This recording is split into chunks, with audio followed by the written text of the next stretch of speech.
Pemirsa, video monolog Wakil Presiden Republik Indonesia Gibran Rakabuming Raka menjadi sorotan publik. Video ini pun menuai kritik dari sejumlah kalangan. Saat ini Indonesia berada dalam momen yang sangat menentukan. Wakil Presiden RI Gibran Rakabuming Raka mengeluarkan video monolog berbicara terkait demografi. Dalam video, Gibran mengulas peluang besar Indonesia di tengah tantangan global. Dalam unggahannya, Gibran menyoroti pentingnya memanfaatkan bonus demografi untuk kemajuan bangsa. Tidak hanya itu, Gibran juga menegaskan Indonesia akan mencapai puncak bonus demografi pada 2030 hingga 2045. Yang merupakan peluang besar bagi kemajuan Indonesia.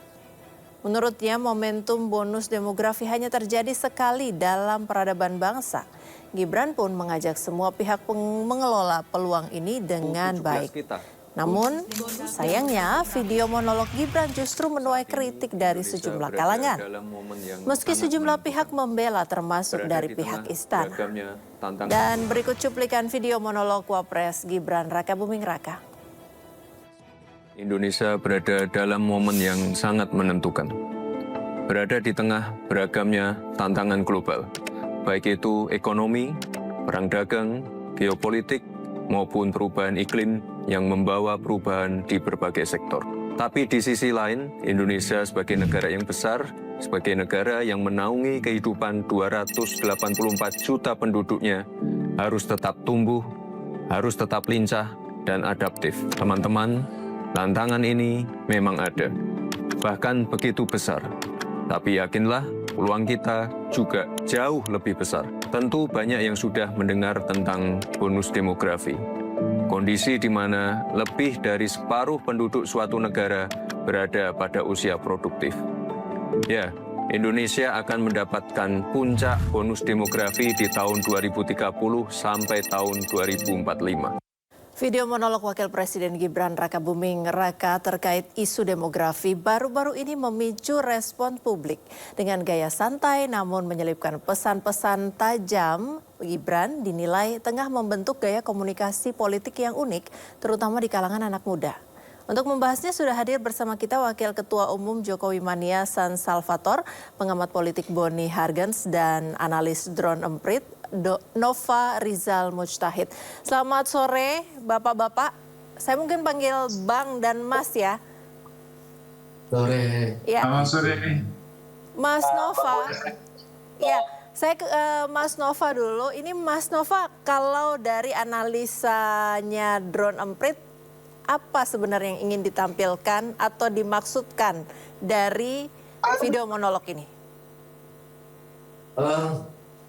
Pesannya jelas ya, bahwa Wapres kita, Mas Gibran, optimis dengan bonus demografi yang akan kita hadapi nanti.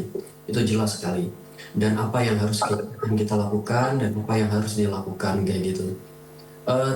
Sebenarnya ada tiga video yang hampir serupa, itu tentang bonus demografi, lalu 3 hari kemudian sepak bola, lalu 2 hari yang lalu kalau tidak salah tentang hilirisasi. Semuanya isinya monolog, dan kalau kita lihat memang komentarnya itu terutama di YouTube ya, itu memang kebanyakan negatif kayak itu. Tapi saya kira kalau dari isinya apa yang disampaikan oleh Mas Gibran itu jelas sekali, baik di 3 videonya itu ya, tentang demografi, sepak bola, juga hilirisasi.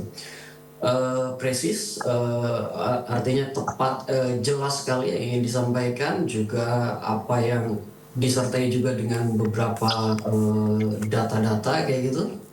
Lalu juga ajakan ya, optimisme, membangkitkan optimisme, dan itu saya kira adalah hal yang wajar karena posisi dia sebagai wakil presiden kan bukan cuma dia tentu punya posisi di sana. Dan sayangnya kalau di media sosial memang tanggapan publik kebanyakan tidak terlalu positif ya pada Mas Gibran, kecuali di TikTok. Kalau di TikTok itu memang kelihatan lebih positif pesan-pesan Mas Gibran diterima. Dilihat dari mana? kita lihat dari komentarnya saja. Komentarnya di TikTok itu cenderung lebih positif dibandingkan di Instagram maupun di YouTube. Tentu saja ada negatifnya di TikTok, tapi itu tidak sebanyak yang di YouTube komentar negatif dan di Instagram komentar negatif ya. Kayak gitu Mbak Prisca.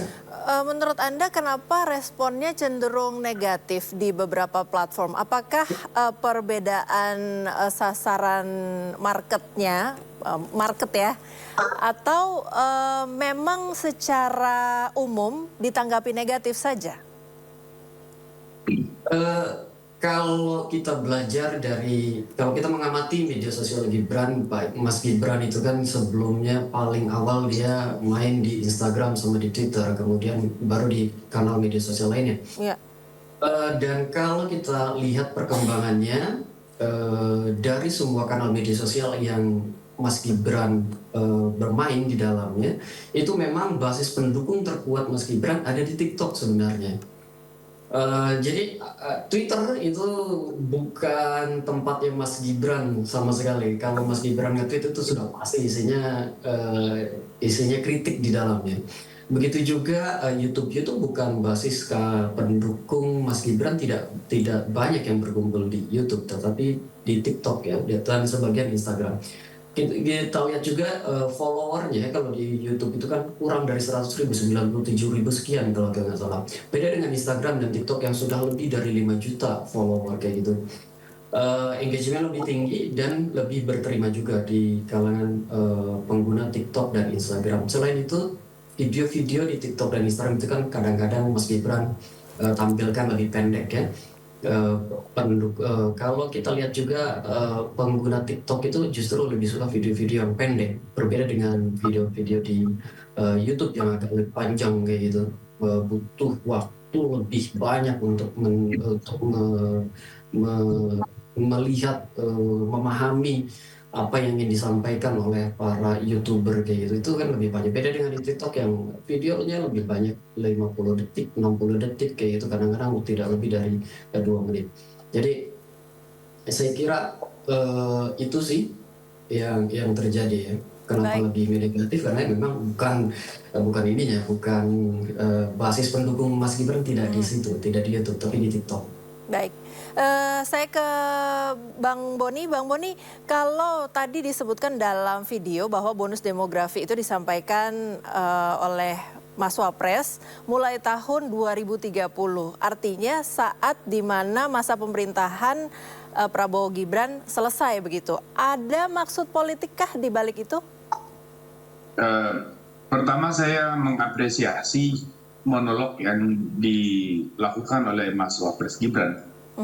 Ini merupakan satu terobosan besar di dalam praksis politik di Indonesia dan sekaligus mempertegas identitas seorang Gibran Rakabuming sebagai wakil presiden, bahwa beliau adalah anak muda dan beliau memahami betul dinamika sosial, politik, ekonomi yang kita hadapi hari ini, termasuk dinamika keamanan dan berbagai gatra yang lain di dalam kehidupan berbangsa dan bernegara. Artinya bahwa monolog ini sebuah ungkapan ke ruang publik, sebuah letupan gagasan sekaligus sebuah upaya untuk memperlihatkan jati diri seorang Mas Wapres. Jadi seperti apapun responsnya, di dalam teori komunikasi politik, semakin besar respons, maka itu semakin sukses. Perkara soal responsnya negatif atau positif, kira itu soal timing saja. Orang mungkin baru saja terkejut. Tetapi kalau ini dilakukan secara konsisten, tentu saja terobosan macam ini bisa meningkatkan popularitas dan juga rasa suka dari masyarakat. Ini terutama digital society yang hari ini memang membuat kita. Nah, sekarang pertanyaannya kalau apakah ini ada motif politik dan segala macam? Saya kira semua tindakan, semua ungkapan yang disampaikan oleh seorang pejabat politik di ruang politik itu memang bersifat politis, apapun itu. Tetapi apakah itu untuk politik kekuasaan per se, ataukah itu untuk politik kebaikan umum?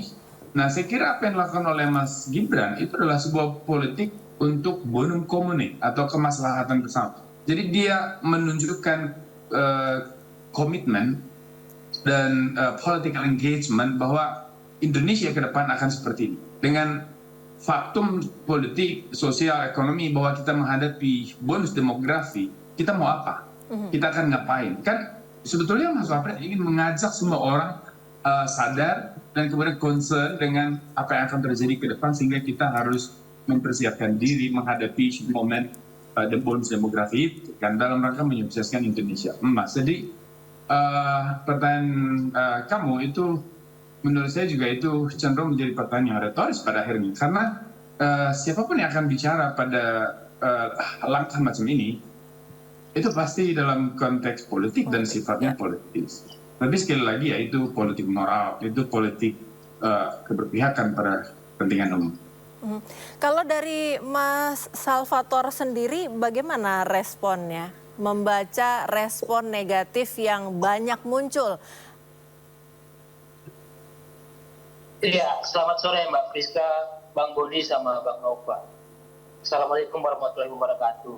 Yang pertama, apa yang dilakukan oleh seorang Mas Wapres dalam berdialog, berkomunikasi, saya pikir ini sebuah langkah bagus, langkah strategis yang mana kebanyakan para politisi, para public figure itu melakukan komunikasi dengan tata cara yang berbeda, yang biasanya dilakukan dengan cara misalnya berdialog atau dengan menggunakan media live streaming lainnya, yang mana itu bersifat memancing, dengan kata lain misalnya melakukan podcast.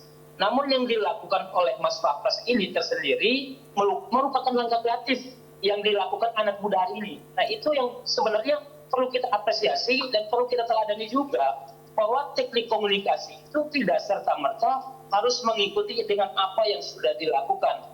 Kalau misalnya melakukan terobosan dan itu baik, saya pikir tidak masalah. Kemudian masuk kepada persoalan ada yang support dan tidak support, yang mendukung dan tidak mendukung, dislike.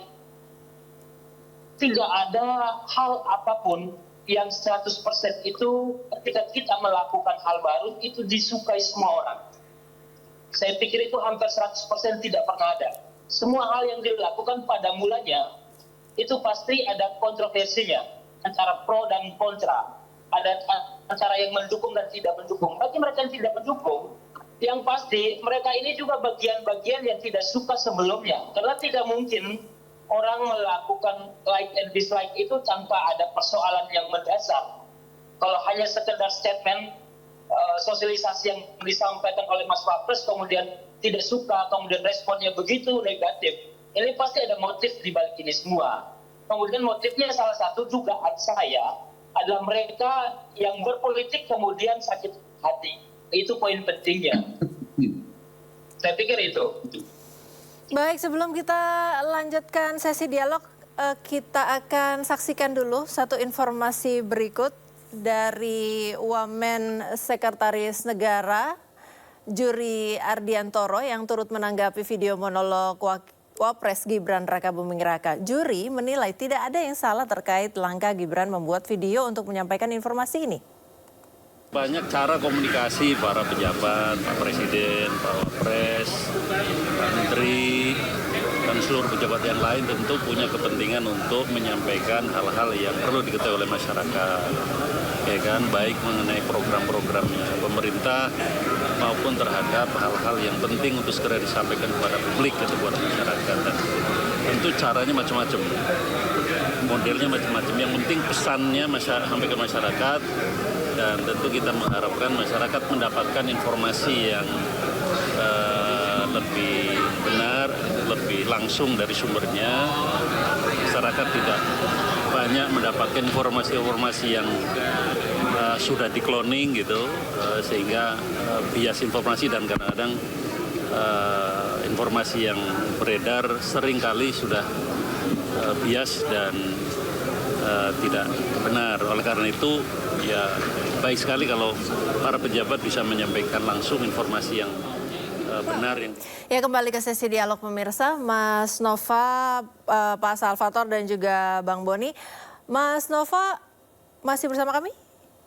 Ya, Mas Nova. Terima kasih. Ya, Mas Nova, kalau dari pengamatan Anda, respon baik negatif maupun positif yang muncul di berbagai platform media sosial, itu adakah yang memberi respon terkait dengan program-program pemerintah yang selama ini sudah dijalankan ataupun yang akan dilakukan? Responnya beragam, tentu saja banyak di antara yang beragam itu adalah memberikan masukan apa yang sedang dilakukan oleh pemerintah dan apa yang akan ingin dicapai oleh pemerintah. Pada MBG, pada bonus demografi misalkan, netizen juga mengaitkan bagaimana kita akan mencapai bonus demografi yang baik. Misalnya pada kritiknya ya, itu apakah dengan MBG kita bisa mencapai memanfaatkan bonus demografi yang disampaikan oleh Mas Gibran seperti itu. Tentu saja pernyataan-pernyataan itu banyak sekali. Dan kalau dilihat di media lainnya juga, di kanal media lainnya, pertanyaan-pertanyaan juga mirip-mirip ya sebenarnya. Kritik-kritik pada Mas Gibran itu selain kepada Mas Gibrannya sendiri, pada individu Mas Gibrannya juga terhadap apa yang dia lakukan sebagai Wapres dan apa yang dia lakukan, apa yang sudah dilakukan akan dilakukan oleh pemerintah Indonesia, Pak Prabowo, program-program Pak Prabowo kayak gitu. Jadi saya kira kanal yang dibuka oleh Mas Gibran, saya bersyukur Mas Gibran tidak menutup kanal komentarnya, karena dari situ kita bisa melihat keresahan-keresahan yang terjadi sebenarnya apa sih. Publik ini kan butuh kanal untuk menyampaikan, dan Mas Gibran membuka itu langsung gitu. Jadi kita bisa melihat sebenarnya apa sih yang ingin disampaikan oleh publik kepada Mas Gibran sebagai wapresnya. Saya kira begitu, Pak Prisa. Ya, kalau dari Pak Salvator, Anda melihat ini komen tadi disebutkan oleh Mas Nova bahwa kolom komentar memang sengaja dibuka untuk menerima respon dari publik, baik itu positif maupun negatif. Cukup efektifkah respon yang masuk untuk masukan bagi program-program pemerintah yang sedang dijalankan? Terkait respon tanggapan semacam apapun itu, kalau dia pejabat, dia politisi, yang pasti tidak semuanya baik. Tentu ada yang tidak baik. Namun Mas Wapres tersendiri, sebagaimana dia menunjukkan ketokohannya, kemudian kolom komentarnya tidak ditutupi, ini menunjukkan ruang demokrasi terbuka bagi yang tidak suka. Di dalam kolom komentar itu silakan menyampaikan pendapatnya. Apabila tidak suka, tidak setuju dengan tata cara berkomunikasinya, silakan disampaikan. Dasar-dasarnya apa sih? Kenapa harus dilakukan dengan cara misalnya harusnya dialog, tidak boleh monolog? Dasarnya apa? Disampaikan saja. Jangan seperti yang dikatakan, kita lihat di dalam itu banyak, terutama kita sampaikan di sini. Memang yang mengatakan agak kenegatifan itu kita pantau. Di situ memang barisan-barisan sakit hati. Kita ketahui orang-orang yang sama kok, bukan orang baru. Tapi yakin ya bahwa orang-orang yang memberi komentar negatif itu memang real account gitu.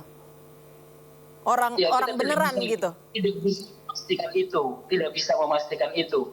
Namun apapun, baik dia real maupun tidak real, yang terpenting esensinya dapat. Kan poinnya itu, esensinya apa sih dari komentar yang ini? Misalnya baik, ataupun yang tidak baik komentarnya. Dalam setiap komentar tanggapan, kalau misalnya itu semangatnya semangat positif, ya kita sambut dengan gembira. Sebab kritik untuk membangun boleh. Tetapi jangan sampai politik untuk mencaci maki, membabi buta hanya untuk memuaskan nafsu dahaga sakit hatinya itu. Saya pikir itu poin pentingnya. Silakan berkomentar, silakan berpendapat, tapi jangan sampai asas demokrasi kita disalahgunakan. Itu poin-poin pentingnya di situ. Baik, Bang Boni, kalau dari Bang Boni sendiri melihat strategi komunikasi yang dipakai oleh Wapres Gibran ini selama berjalan sudah pemerintahan beberapa bulan, kemudian ada gebrakan baru begitu. Cukup efektifkah untuk mempengaruhi opini publik atau menggeser dari yang negatif tadinya menjadi agak ke arah positif? Bang Boni? Maaf, jadi ini kan baru 1 semester pemerintahan ini berjalan. Tentu saja upaya untuk terjadi transisi berpikir, transisi perasaan dari masyarakat, dari khalayak politik terhadap pemimpin yang terpilih dalam pemilu itu memerlukan waktu. Jadi kalau sekarang misalnya terobosan dilakukan oleh Mas Wapres, itu banyak menuai reaksi negatif, saya kira itu normal aja.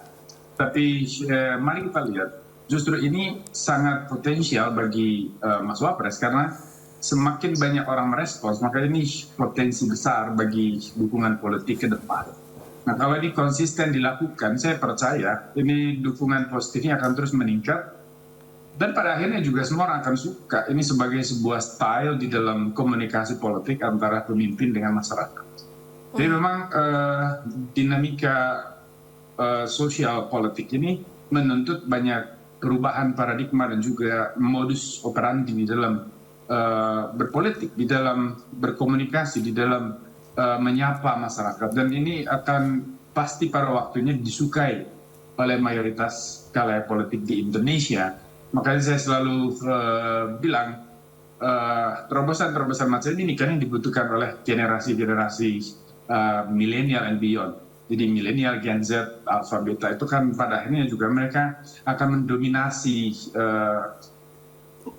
demografi di Indonesia dan mereka yang akan menentukan siapa yang akan menang kalah di dalam pemilu yang akan datang. Jadi siapa yang dilakukan oleh Mas Wapres itu sudah langkah yang cerdas, strategis untuk memulai sebuah tradisi berkomunikasi politik yang tepat dengan konteks sosial politik yang juga aktual yang hari ini ada. Baik, kalau menurut Bang Boni, terakhir nih Bang Boni, juga untuk bapak-bapak yang lain, nanti saya ke bapak-bapak yang lain. Bang Boni, kalau seandainya menurut Bang Boni tadi, walaupun ada respon positif, ada respon negatif, ini gebrakan dan baik gitu ya. Berarti perlu dilanjutkan secara konsisten atau perlu gebrakan baru lagi? Saya kira pertama dari aspek konten, ini sangat bermutu. Dari aspek cara, ini sesuatu yang bersifat inovatif. Kan ada novelty di dalamnya, ada kebaruan. Nah justru ini yang harus diteruskan, dilanjutkan. Jadi ketika orang berteriak menyerang, siapapun lah orang ingin mengkritik Wapres Gibran Rakabuming hari ini, tidak perlu itu direspons justru dengan cara melanjutkan hal-hal macam ini, terobosan-terobosan positif macam ini. Pada akhirnya juga suara-suara itu akan menjadi tidak penting. Teriakan-teriakan jalanan itu kemudian juga akan tidak dibutuhkan. Masyarakat akan melihat bahwa mereka memang butuh kehadiran leadership. Mereka butuh keterlibatan di dalam pergumulan hidup mereka, maka perlahan-lahan mereka juga akan sangat mencintai. Justru orang-orang yang membenci itu akan menjadi minoritas di dalam proses politik ini. Jadi saran saya sih itu harus dilanjutkan, tentu saja dengan dinamika konten dan juga variasi yang disesuaikan. Dan saya kira Mas Wapres sangat paham. Ya. Demikian dari saya, Mbak. Sepakat, Pak Salvator? Saya boleh izin duluan? Ya, silakan, Bang Boni. Terima kasih sudah bergabung. Terima kasih. Iya, saya pikir ini langkah taktis yang dilakukan. Kemudian langkah ini menjadi baik, efektif untuk mensosialisasikan di sela-sela Bapak Presiden kita terpilih sedang ada kegiatan lain. Saya pikir tugasnya pas banget, saling support antara Presiden dan Wakil Presiden. Sebab ini bukan hal baru. Ini kan terus didengungkan oleh Presiden kita, Presiden Prabowo, yang kemudian coba ditekankan lagi, diingatkan lagi terkait bonus demografi yang ini. Saya pikir ini saling mengisi, pas cocok banget. Dari teknis secara anak muda, secara gen milenial, pas banget. Dibanding dengan teknik-teknik yang lain yang coba dilakukan. Saya pikir teknik cara yang ini pas untuk persoalan anak muda. Stylenya gaya tok, inovatifnya cakep. Nah kemudian masuk kepada yang tidak suka, saya pikir udahlah. Marilah kita konsentrasi dengan berbagai persoalan bangsa. Kalau misalnya persoalan-persoalan yang butuh persatuan dengan kesatuan, kita guyuplah untuk membangun bangsa ini. Jangan hanya dengan isu-isu yang tidak perlu kemudian dinarasikan lagi, agar kemudian energi-energi positif yang harusnya dikeluarkan untuk kebaikan akhirnya terkuras dengan hal-hal yang tidak perlu semacam ini. Saya pikir itu saja. Baik, kalau dari Drone Emprit bagaimana? Apakah ada hal lain atau data lain yang penting untuk dimunculkan sebagai gebrakan baru dengan gaya komunikasi monolog yang sama? Kalau di media sosial, Mas Gibran memiliki privilege sebagai wakil presiden ya. Tapi kalau di media sosial, perlu juga diingat bahwa posisinya sebagai wakil presiden itu sama dengan posisi YouTuber lain kalau di YouTube, sama dengan TikToker lain kalau di TikTok kayak gitu. Jadi privilege itu tidak terlalu menjadi sesuatu yang bisa bermanfaat jika isinya tidak ada yang baru, jika pesan-pesannya kurang jelas atau tidak menjawab pertanyaan-pertanyaan yang sedang dihadapi oleh publik kayak gitu ya. Selama dia baru, selama dia bisa menjawab permasalahan-permasalahan pertanyaan-pertanyaan publik, dan itu saya kira wajib dilakukan agar kita tahu posisi Mas Gibran, posisi pemerintah dalam hal ini adalah di mana kayak gitu. Baik, terima kasih Mas Nova Rizal Mustahid, analis Drone Emprit, juga Pak San Salvator, Wakil Ketua Umum Jokowi Mania, dan tadi juga sudah bergabung bersama kita Bang Boni Hargens, pengamat politik, sudah bergabung semuanya Bapak-Bapak di Sindo Sore pada sore hari ini. Selamat beraktivitas kembali dan salam sehat Bapak-Bapak. Selamat sore Fisya, terima kasih.